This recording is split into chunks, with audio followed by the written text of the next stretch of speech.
Korean Mafia boss's 11-year-old Heir traded places with Black Maid's son for one day, never went back home. The morning it all changed started like every other morning in the Yu household.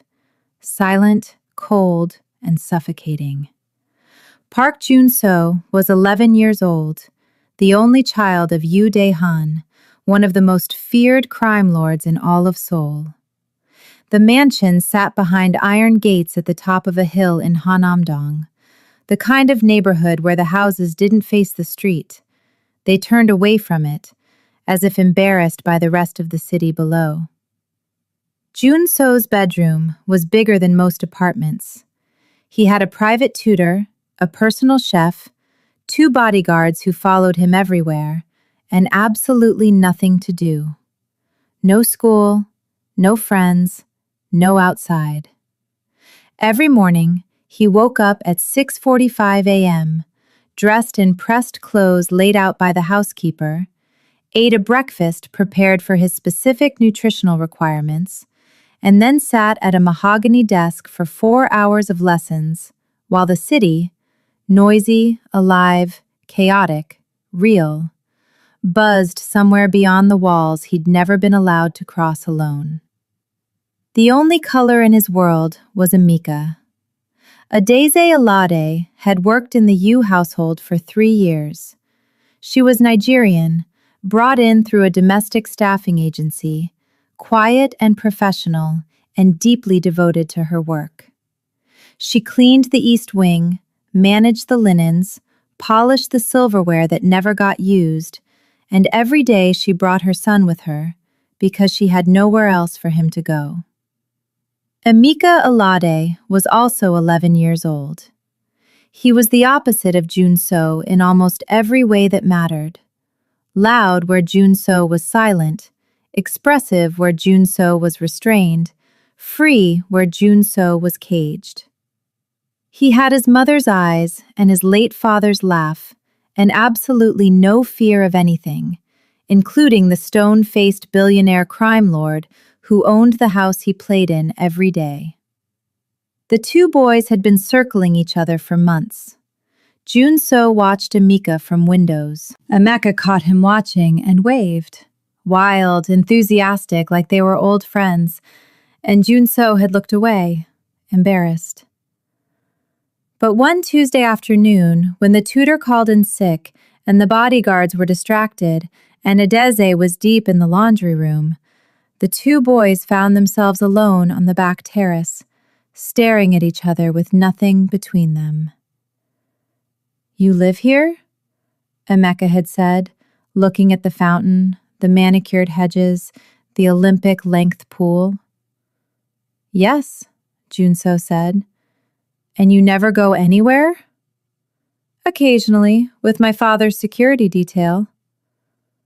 Ameka had stared at him for a long moment, then said, very seriously, "That sounds like prison." Nobody had ever said that to Jun-seo before. Not the tutor, not the housekeeper, not the bodyguards, certainly not his father. But the moment Ameka said it, Jun-seo felt something crack open in his chest. A window blowing open in a room that had been sealed for years. "It does," he said. "It feels exactly like prison." They talked for 3 hours that afternoon. Ameka told him about the neighborhood where he and his mother lived when she wasn't working, Itaewon-dong. The maze of narrow streets and market stalls and restaurants with plastic chairs out front and children who played football in the alley until their mothers screamed for them to come in. He told him about the friends he had, about the woman 3 doors down who made jollof rice every Friday and put extra for Ameka without being asked, about the way his mother sang while she cooked, even when she was tired, about how laughter in their apartment came easily and often. Jun-seo listened to all of it, like a man dying of thirst listening to a description of rain. It was Jun-seo who proposed the switch. He said it quietly, almost like he was afraid the words would be taken back if he said them too loud. What if we traded? Just for one day. You come here as me, I go with your mother as you. Just one day. Nobody gets hurt, and then we know what the other person's life actually feels like. Emeka should have said no. Any sensible child would have said no. But Emeka was not sensible in that particular way. He was the kind of child who thought adventure was always worth the cost. And so he'd grinned that enormous grin of his and said, "Okay, but you have to act like you belong there. No crying." "I don't cry," Junso said. "Everyone cries," Emeka said. "It just means it's real." The logistics were simple enough that it should have been alarming how easy they were. Adeze worked 3 days a week at the mansion. The bodyguards assigned to Junso were told by the boy himself, calmly, with all the authority of a child who'd been raised to give orders, that he was staying in his room to rest. One of the guards, a large man named Mr. Beck, who'd grown tired of staring at marble floors, accepted this gladly. The tutor wasn't scheduled. Junso's father, Dehan, was in meetings from 6 in the morning until late at night, as he always was. So at 8 o'clock on a Wednesday morning, Emeka Alade walked through the front doors of the U Mansion dressed in Junso's clothes. Pressed navy trousers, a white collared shirt, designer sneakers. And Park Junso walked out the side gate wearing Emeka's worn jeans and faded yellow hoodie. Adeze did not notice for 20 minutes. She was in the kitchen reviewing the day's schedule with the head housekeeper. When she turned and saw Emeka, or who she believed was Emeka, standing in the doorway of the kitchen looking unnervingly well-dressed, she frowned and said, "Why are you wearing those clothes? Where did you get those?" "He lent them to me," Emeka said. It was technically true. Adeze studied him. Something was wrong, but she couldn't find it. "Stay out of the main rooms," she said finally in Yoruba. "Sit in the staff corridor and read." "Yes, Mama," Emeka said. And then, because he couldn't help himself, he added, "Can I see the pool?" No. Junso had never ridden public transport in his life. He stood at the bus stop next to Adeze, who still hadn't noticed because she was exhausted from a double shift 2 days prior, and because the boys were similar in height, and Junso had pulled the yellow hood up, and he watched the city move around him in total, silent, overwhelming awe. Soul from inside a bulletproof car was one thing. Soul from a crowded bus stop was something else entirely. The smell of it hit him first. Food frying somewhere, diesel, rain on concrete, someone's perfume, someone else's sweat. Then the sound, overlapping voices, a phone playing music, a child crying 2 feet away, the mechanical wheeze of the bus doors opening. Then the press of bodies, the lack of space, the absence of control. He loved it immediately and completely. Adeze, eyes half closed with tiredness, didn't notice him trembling slightly with the sheer stimulation of it. She handed him a transit card without looking. "Tap and sit down," she said. He tapped and sat down. For the first 40 minutes of the bus ride, Junso just looked out the window. Buildings, street vendors, school children in uniforms flooding through crosswalks, an old man reading a newspaper, a young woman laughing on the phone. All of it ordinary, none of it visible from the Hanamdong hilltop. When they reached Itaewon-dong and walked up the narrow lane to the apartment, Junso felt something that took him several seconds to identify. The lane was loud. Two women were arguing cheerfully from opposite windows. There was music from somewhere. A dog barked without stopping. Someone was cooking and the smell came down through the alleyway like a warm hand. The building's lobby had cracked tile and a notice board covered in flyers.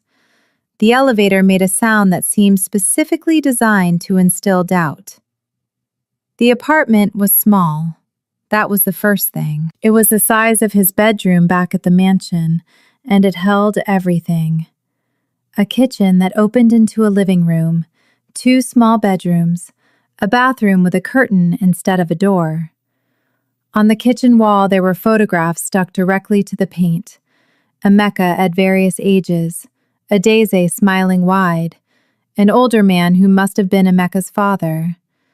A drawing a Mecca had done at maybe 7 years old, still framed and hanging above the window like it was in a museum. Junso stood in the middle of it and felt completely undone. "Don't stand there," a Daisy said from the kitchen, where she was already moving, already making tea, already transitioning from the woman who cleaned other people's houses to the woman who ran her own. "Sit. Are you hungry?" "A little," Junso said. She put bread and eggs and sliced tomatoes on the table and sat down across from him, and for the first time looked at him directly. He went very still, but she only said, "You're quiet today." "Sorry," he said. "Don't apologize for being quiet. It means you're thinking." She poured the tea and slid it toward him. "Eat." He ate. The eggs were simple, scrambled with onion and pepper, and they were the best thing he had ever tasted in his entire life.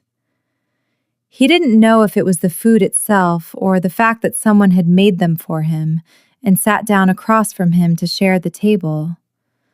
In the mansion, he ate alone, every meal alone. Sometimes the housekeeper stood nearby, but that was different. That was service. This was presence. He said, "Do you always eat together?" A Daisy looked at him. "What kind of question is that?" I wondered." She watched him a moment. "Yes," she said softly. "Always. Even when I'm tired. Even when he's been terrible and I'm still annoyed at him. We sit at this table." She nodded at the small table between them. "We sit here together." Junso looked at the table. It had a chip out of one corner. There was a permanent ring stain from a cup that had been set there 1,000 times. He thought of the 30-seater dining table in the mansion that he'd never once sat at with another person. "That's good," he said.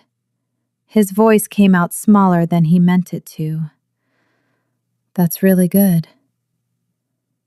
Back at the mansion, Emeka was beginning to understand that being rich was actually extremely boring. He'd explored the East Wing, the West Wing, the library that had more books than the school he sometimes attended back home, the game room with its unused consoles still in packaging, the indoor pool, the outdoor pool, the cinema room. He'd eaten food that was technically excellent but felt somehow joyless, plated and perfect and silent. He'd sat in Junso's desk chair and looked at the tutor's lesson plan and felt his soul leave his body slightly. By midday, he'd run out of things to do. The mansion was full of adults who moved efficiently and didn't make eye contact and spoke only when required. There was no laughter. There was no music. There was no chaos of any kind. It was the most orderly place Emeka had ever been, and it made him feel like he was slowly disappearing. He was in the long corridor that ran behind the main sitting room, looking at the portraits on the wall. all of Junso's ancestors, stiff and serious, painted in oils that cost more than his mother earned in a year, when he heard voices from behind the study door. He shouldn't have stopped. He should have kept walking. But one of the voices was raised, urgent, and the word he heard clearly through the heavy door was a name: Counselor Park. Emeka did not know who Counselor Park was, but he knew a frightened voice when he heard one, and the man speaking was frightened. He pressed himself against the wall. "If he speaks before Thursday, everything falls apart," the frightened voice said. "The entire operation, years of—" "He won't speak," said a second voice. This one was cold, controlled, accented with something from Busan. "Because he'll be in no condition to speak." Silence. "Are you sure?" the first voice said. "Mr. Yu is sure," said the second. "That's enough." Emeka heard footsteps moving toward the door, and he moved, fast and silent, the way you learn to move in narrow apartments with thin walls, down the corridor and around the corner before the door opened. He pressed against the wall, breathing fast, listening to the footsteps of two men walking in the opposite direction. He stood there for a long time after they'd gone. He knew what he'd heard. You didn't grow up in Itaewon-dong, in a building where neighbors talked and news traveled through walls, without developing a specific sensitivity to certain kinds of conversation. That was not a business meeting. That was not an argument. That was a plan to hurt someone, spoken in a house where hurting people was just another item on the agenda. And Junso lived here. Junso grew up inside this every single day. For the first time, Emeka understood why Junso had called it prison. The switch was supposed to last 1 day. It lasted 3. The reason was simple and terrible and entirely human. Neither boy wanted to go back. Junso spent the first day in complete sensory overwhelm, the second day beginning to understand how the neighborhood worked, the rhythms of it, the relationships, the way the woman at the corner store knew every child's name, the way Emeka's friends accepted Junso without ceremony, pulling him into games without explanation, shouting at him when he made mistakes, laughing when he fell, helping him up. He had a bruised knee from a football game by the end of day 1. It was the best injury of his life. On the second night, Adeze made jollof rice. She sang while she cooked, a song Junso didn't know, low and rhythmic, something that had clearly lived in her voice for decades. He sat on the small sofa and watched her cook and felt a grief he couldn't name. Not for anything he'd lost, but for a thing he'd never had and hadn't known to miss. She called him to the table and they ate together, the two of them. The rice orange and smoky and impossible to describe to anyone who hadn't had it. And Adeze talked about her day and asked about his and listened when he answered. Really listened. Not the polite performance of listening that the adults in his life did, where they waited for you to stop talking so they could continue. She looked at him. At some point, he said something small, something about wanting to go to real school, a real school with other kids, not just a tutor. And her face changed. She put her fork down. She said quietly, "Does your father know you feel that way?" Junseo looked at the table. "I've never told him." "Why not?" He thought about it for a long time. Then he said, "I don't think he would care." Adeze said nothing for a moment. Then she said, "I think you might be wrong about that. But I also think You won't know unless you say it. She picked her fork back up. You can't make anyone love you the right way if they don't know what the right way looks like. He didn't sleep that night.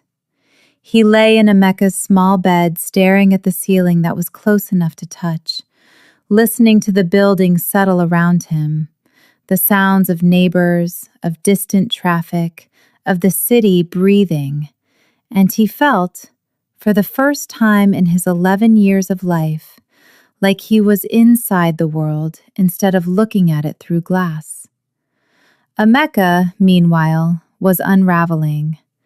Day 2 in the mansion, he spent mostly trying not to think about what he'd heard. He distracted himself with the cinema room, with the library, with the food, but the conversation followed him.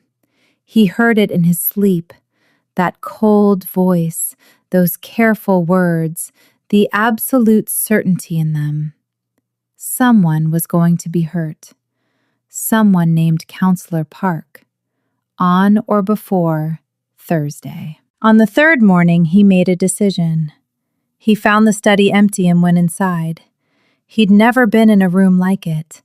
Bookshelves floor to ceiling, a desk the size of a small car, maps on the walls, framed photographs of Yude Han with men in suits who Emeka vaguely recognized as the kind of men you saw on television looking important. He moved quickly, looking for something he couldn't quite name. Evidence, maybe. Proof of what he'd heard. He found a folder on the desk. He shouldn't have opened it. He opened it. Inside were papers he couldn't fully read. They were in Korean, formal and dense. But clipped to the inside of the folder was a photograph. A man he didn't recognize. Older, round-faced, wearing the kind of suit that meant government. And beneath the photograph, in handwriting rather than print, a date and a time and what appeared to be an address. Thursday, 9 p.m. Emeka stood very still. He put the folder back exactly as he'd found it and walked out of the study and sat down on a bench in the hallway and thought, with the very sober intelligence of an 11-year-old who had learned to think fast, what do I do with this? He could tell someone, but who? The adults in this house worked for Junso's father. The bodyguards were his father's bodyguards. The housekeeper reported to his father's people. There was no one inside these walls who was not, in some structural and absolute way, his father's. He could call his mother, but his mother's phone number was in his own phone, which was in the apartment in Itaewon-dong. He could do nothing. Let it happen. It wasn't his world. He hadn't asked to be in it. He thought about that option for approximately 4 seconds before discarding it completely, because Emeka Alade was 11 years old and had been raised by a woman who believed, with total conviction, that doing nothing in the face of wrong was the same as doing the wrong yourself.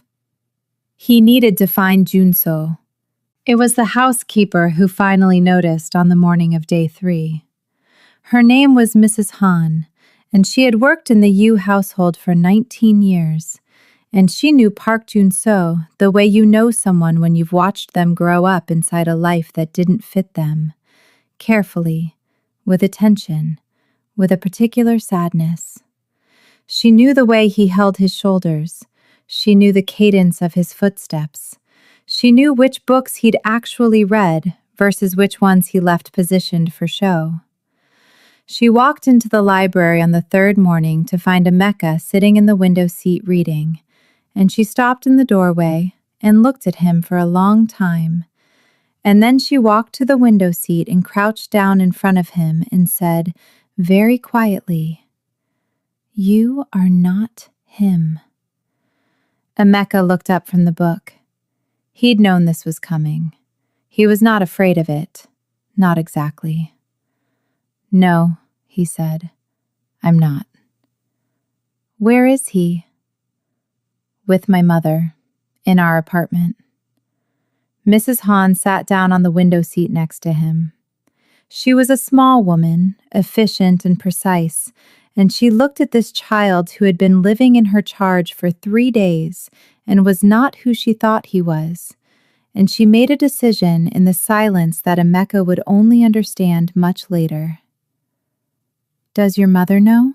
she asked. "No." "Has he been safe?" "Yes, my mother is... she's very...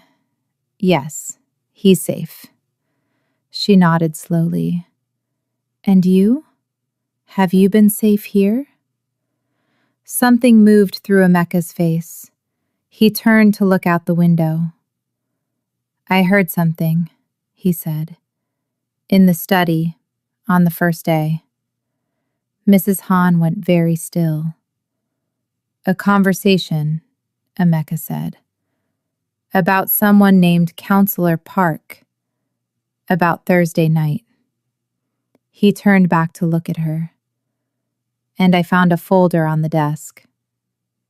In the 23 years that Mrs. Hahn had been associated with the U organization in one form or another, she had witnessed things that no housekeeper should witness, had learned to unsee things that no person should unsee, and had made choices in the interest of survival that she was not proud of.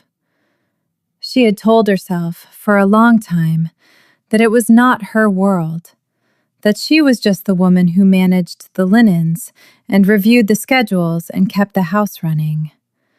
Looking at this 11-year-old boy who had heard something he shouldn't have heard, and was now looking at her with absolute clarity in his eyes, waiting for her to do the right or the wrong thing, she felt 19 years of willful blindness compress into a single moment. "I see," she said. Her voice was steady. "We need to get you out of this house." "I know," Emeka said. "But we also need to stop what's going to happen Thursday." Adeze Alade called the mansion at 11 a.m. on the third day, because something had been wrong since the morning, and she had finally admitted it to herself.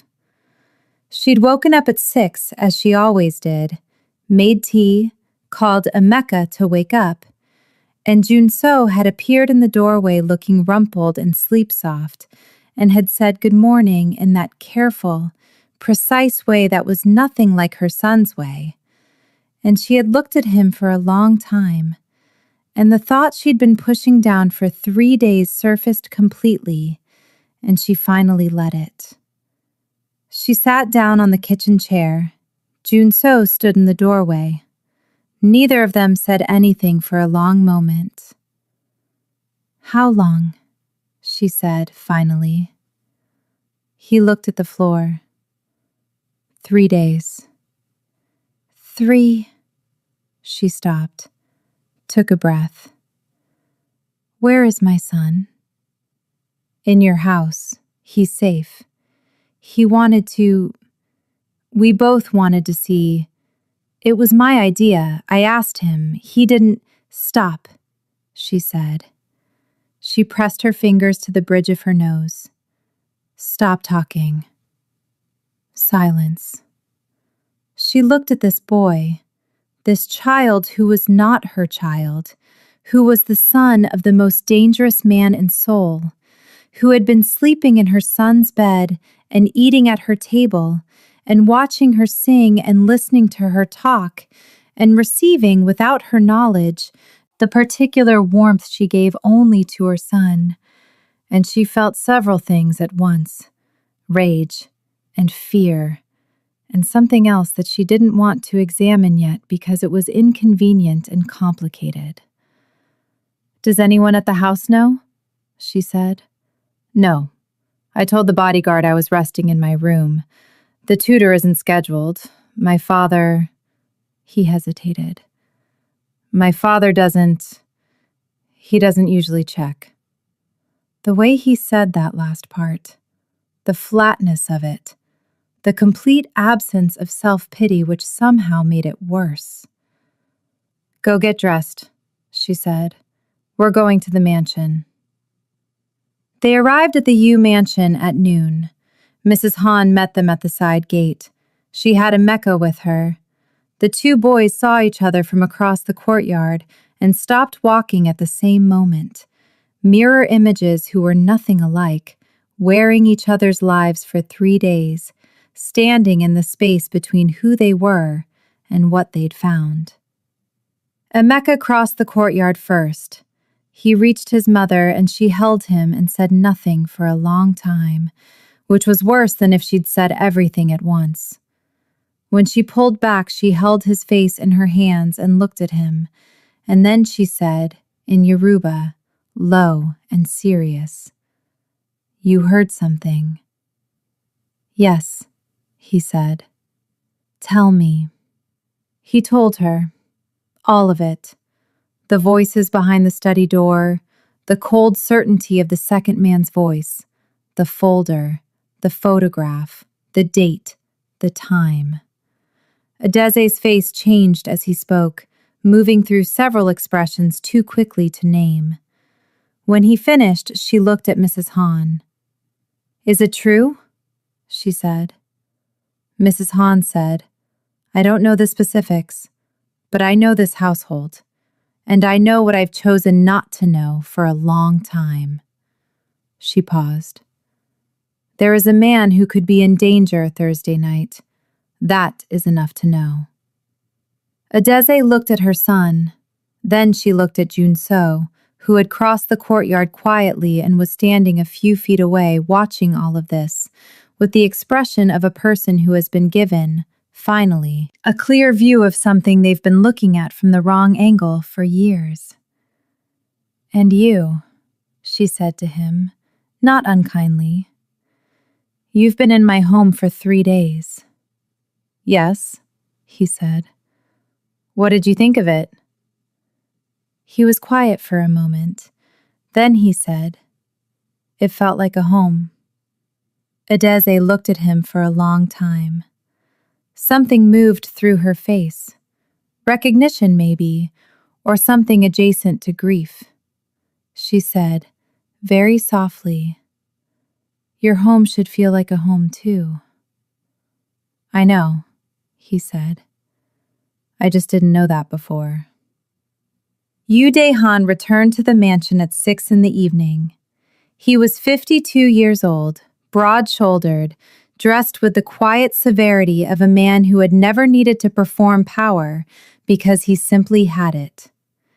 He had deep lines around his eyes and a stillness that people in his orbit had learned was not peace, but control. An absolute, practiced suppression of everything that moved beneath the surface. He walked into the main reception room and found Mrs. Han waiting for him, which was unusual, and he stopped. "Sir," she said, "there is something you need to know." She told him about the switch. Just that, the switch, the 3 days, the boys, Adeze and Junso in the apartment, Emeka in the mansion. She did not tell him about the folder. That was a calculation she had made, a door she was leaving for last. Han stood completely still through the entire explanation. His face did not change. When she finished, there was a silence that seemed to take up physical space in the room. "Where is he?" he said. "The small sitting room, with his..." She paused. "With Ms. Alade and her son." He walked to the small sitting room. He opened the door. Junso was sitting on the sofa next to Emeka, and the two boys were talking quietly, heads together, and for a fraction of a second before Junso looked up and saw his father, he was laughing. A real laugh, small and private, the laugh of a person who had just been told something genuinely funny by someone they trusted. Han had not heard his son laugh in a long time. He wasn't certain, looking back, that he'd been present enough to notice. Junso saw him, and the laugh stopped. He stood up immediately, the way he'd been trained to, spine straight, face carefully composed. The body language of a child who had learned that his father expected a certain presentation. Dehan looked at his son, then at Emeka, who had also stood, but whose face was not composed. It was alert and watchful, and entirely without deference. Then at Adeze, who stood near the window and met his gaze without looking away.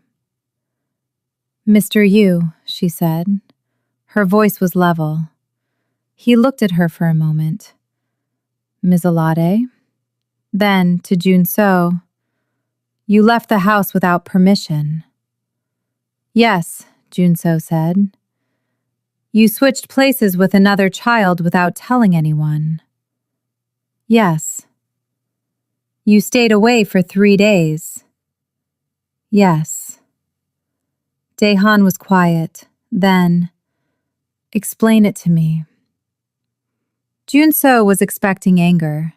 He was prepared for it, had been steeling himself for it since noon, running through versions of the conversation in his head, calculating responses.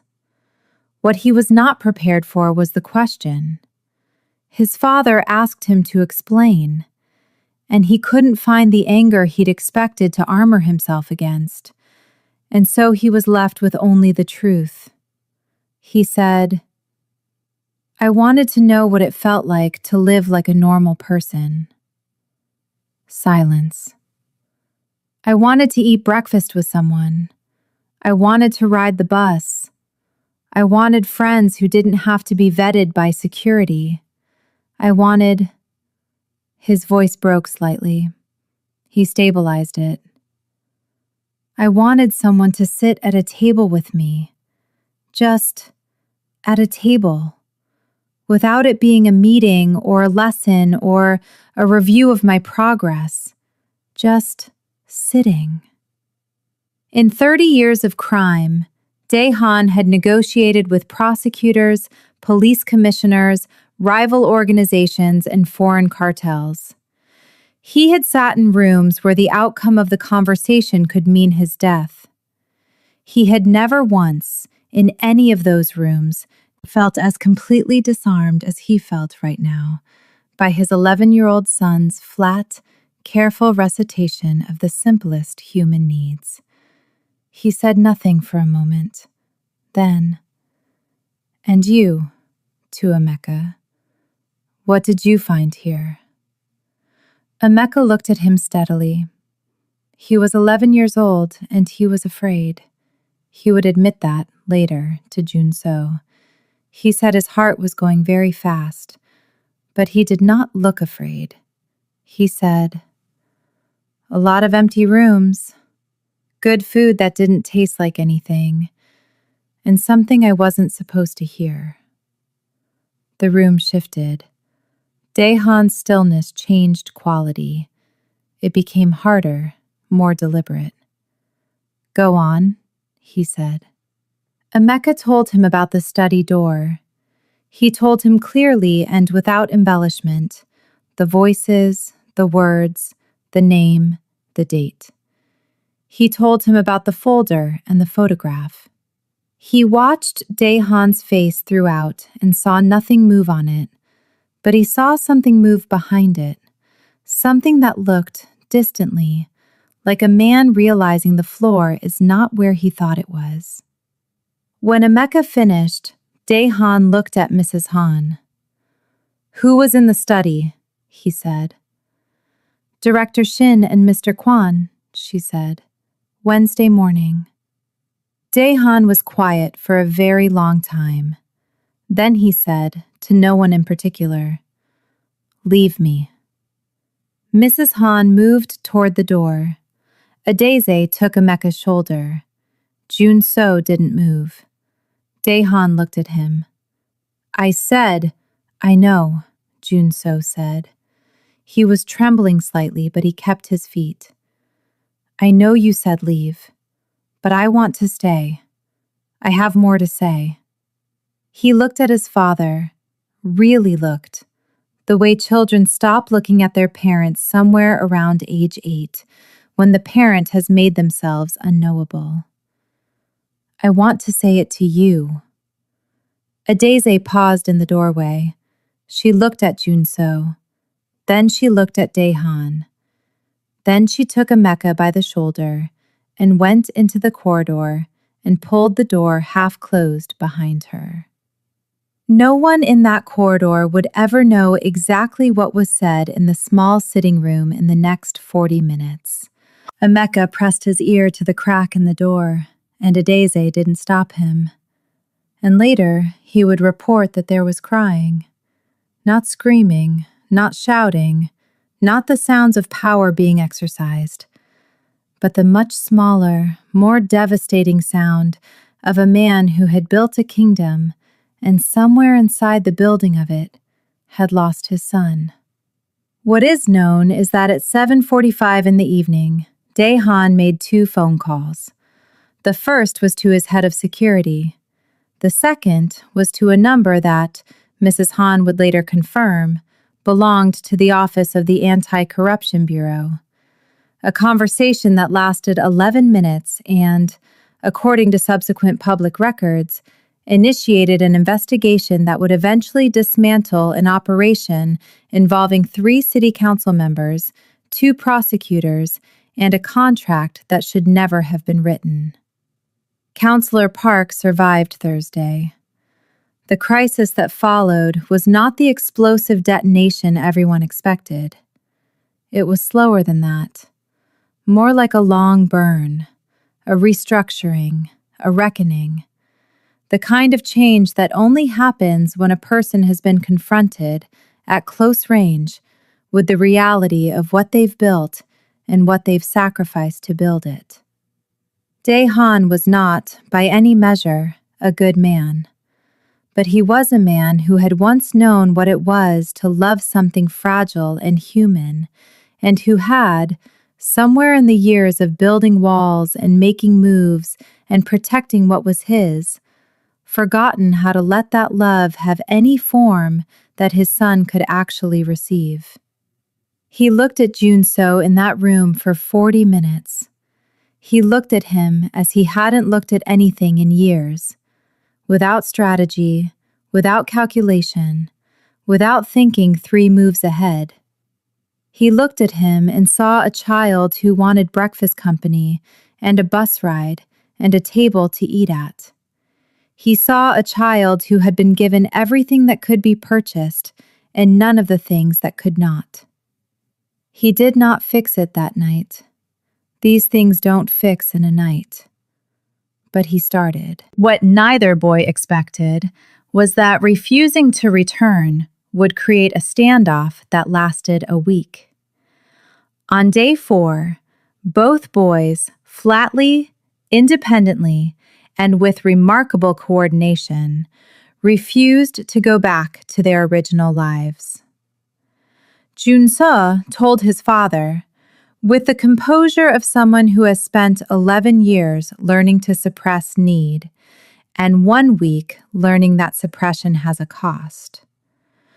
I will go back to the mansion, but I want to go to school, real school, and I want to eat dinner with you every night that you're home, and I want to be allowed outside. He paused. Those are not requests. His father looked at him for a very long time. Then he said, "All right." Emeka, simultaneously, was having a parallel and entirely different conversation with his mother in the corridor. "I liked it there," he told her. "You liked the mansion?" she said. "I liked the library," he said, "and the pool, and—" he stopped. "It's not that I want to live there. I know that's not— I want more for you, Mama. You work so hard, and our apartment is so small, and you're always tired, and His voice broke in the way 11-year-olds' voices break when they say things that are too large for them and yet entirely true. I just want more for you than cleaning someone else's house. Adeze looked at her son for a long moment. Her eyes were very bright. She said, Emmanuel Alade, I am not tired in any way that matters. I am a woman who comes home to her son. That is not a small life. I know, he said, but it could also be more. She looked at him. He looked at her. And in the space between them was the particular negotiation that happens when a child first sees their parent as a person with unlived possibilities, and the parent first sees their child as someone fully capable of seeing them. More, she said, quietly, like she was trying the word. More, he said. It was Mrs. Hahn who, 1 week later, delivered a formal letter from Uday Hahn to Adeze Alade. It offered her a position, not as a housekeeper, but as house manager. A title. A salary that was 4 times what she was currently making. An apartment within the compound's grounds, separate, private, with its own entrance and a small garden. School fees for Emeka at the international school where Junso was now enrolled. The letter was 3 paragraphs long and formal and said nothing about feelings because it was written by a man who had not yet learned to write about feelings. But the intention was legible in every line. Adeze read it twice. She set it on the kitchen table, their small kitchen table, with the chip in the corner and the permanent ring stain. She poured tea. She sat. She thought about what it would mean. She thought about what it would cost. She thought about her son's face when he'd said, I want more for you, Mama, and the way it had broken her heart and healed it at the same time. Then she picked up the phone and called the one person she talked to when she needed to think out loud, her sister in Lagos, and she talked for an hour. And at the end of the hour, she said, I think I'm going to say yes. Not because I need to, because it might be good for both of us. She accepted. The 2 boys started at the international school on the same Monday. They walked in together, Junso nervous in a way he had spent 11 years learning to hide, Emeka nervous in a way he would never bother to hide because he'd learned from his mother that feeling things was not a weakness but a form of honesty. They were wearing their own clothes. They were themselves. In the first hour, a teacher mispronounced Emeka's name and he corrected her, cheerfully, twice. In the second hour, Junso answered a question in class, and the teacher said, excellent, and he sat very still for a moment because he wasn't sure what to do with unprompted approval that wasn't graded. By lunch, they had found a table together in the corner of the cafeteria, and Emeka was already talking to 3 other kids, and Junso was listening to all of them and smiling, small and private. The smile of a person who has just been let into a room they'd been looking through the window at for years. 6 months later, Uday Hahn ate dinner at home 4 nights out of 7. He was not yet good at it. He talked about schedules and logistics more than feelings, and sometimes the conversation dried up and they sat in silence that was still more absence than peace. But he was there, physically, actually, consistently present at a table that was now set for 2. Junso had joined the school football team. He was, by all accounts, terrible. He was also, by all accounts, having the time of his life. Adeze had renegotiated the terms of her arrangement twice in 6 months, both times successfully, because she was, it turned out, extraordinarily good at managing large households and the people in them, and Dehan, whatever else he was, recognized competence. She had also, on a Thursday evening in the third month, sat at the dinner table in her new apartment and eaten dinner with Junso and Emeka and a quiet man named Mr. Beck, the bodyguard, who had knocked on the door to deliver a message and had been, somewhat to everyone's surprise, including his own, invited to stay. The table in the new apartment was larger than the old one. There were no ring stains yet, but they were starting. Emeka had not forgotten what he'd heard behind the study door. He didn't think he ever would. He had talked about it with his mother, at length, in the kitchen late at night, about what it meant to live near that kind of power, about the lines she'd taught him between things you could change and things you couldn't, and the importance of knowing the difference. He had learned in those 3 days that wealth without warmth was a very specific and very large kind of poverty. He had learned that safety and love were not the same thing. He had learned that you could have one without the other, and that the one without the other was not enough. He had also learned, in those same 3 days, that the people living inside the biggest houses were sometimes the most imprisoned, and that the most free people he'd ever seen were the ones eating simple food at small tables in apartments with cracked tile in the lobby. He kept both things. He intended to hold them together for a long time. The last scene, the one nobody planned, happened on a Saturday morning 4 months after the switch. Dehan came down to breakfast at 7. He had taken to coming down early, a new habit, something he did not explain and did not need to explain, and found the kitchen occupied. Adeze was at the stove. The 2 boys were at the table. Emeka was attempting to teach Junso a card game that required more shouting than Junso was naturally comfortable with. Mrs. Han was sitting in the corner with coffee, watching both boys with the expression of a woman who has spent 19 years managing someone else's silence and finds noise unexpectedly a relief.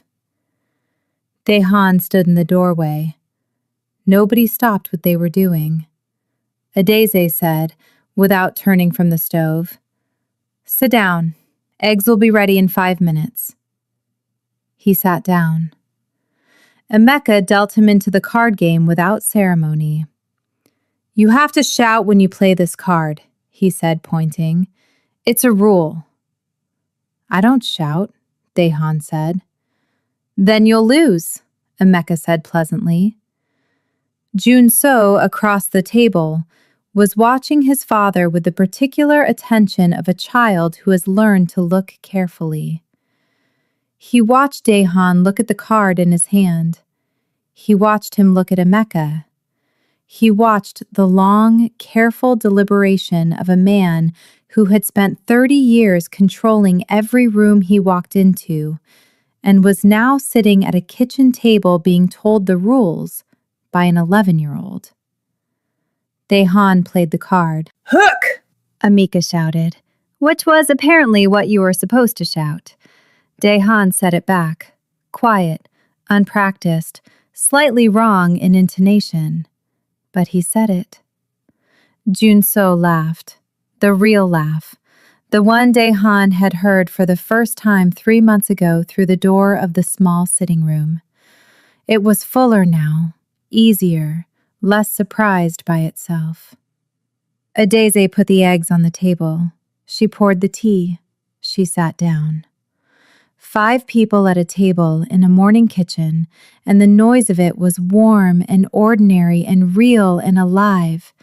Not a meeting, not a review of progress, not a lesson.